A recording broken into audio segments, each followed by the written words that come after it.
Bienvenue dans ce moment de partage et d'édification. La parole de Dieu est vivante et efficace. Elle éclaire nos pas et fortifie notre foi. Ouvrons nos cœurs donc, car aujourd'hui, le Seigneur nous parle. Commençons notre méditation au nom du Père et du Fils et du Saint-Esprit. Amen.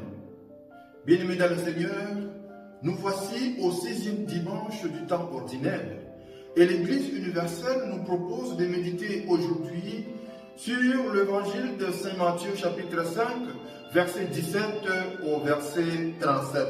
Et dans cet évangile, Jésus commence par une phrase où il dit « Je ne suis pas venu pour abolir la loi, mais pour l'accomplir ». Cela veut dire que Jésus ne diminue pas la loi, Jésus ne minimise pas la loi, mais il la conduit à sa plus profonde vérité. Bien-aimés, il nous arrive parfois d'accepter les lois de nos sociétés par contrainte, ou encore que les lois de nos sociétés manquent quelque chose de très important, la miséricorde.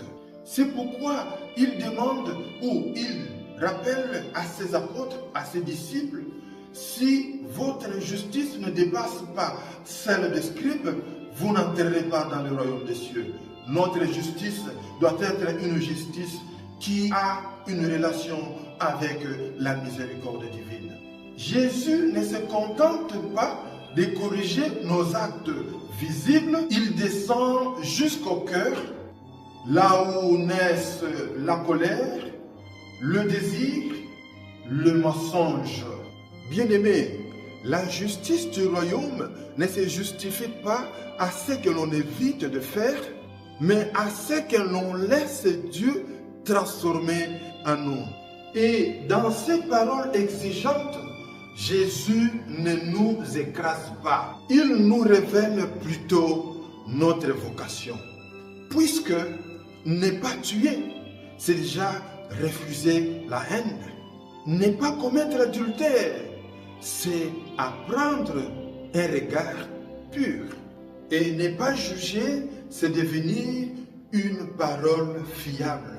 Accepter son prochain tel qu'il est ou tel qu'elle est. Le royaume des cieux commence quand l'amour de Dieu devient la source de nos choix et non la peur de la faute.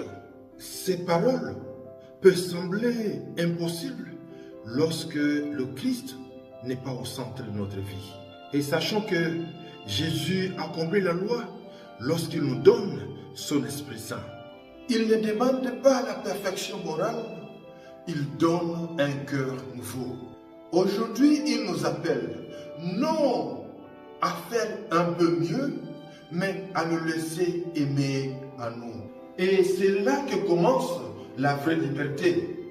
C'est pourquoi que Dieu vous accorde ces différentes grâces afin que tous ensemble, nous construisions un monde de paix, un monde aimant Dieu et nos proches, un monde demeuré béni.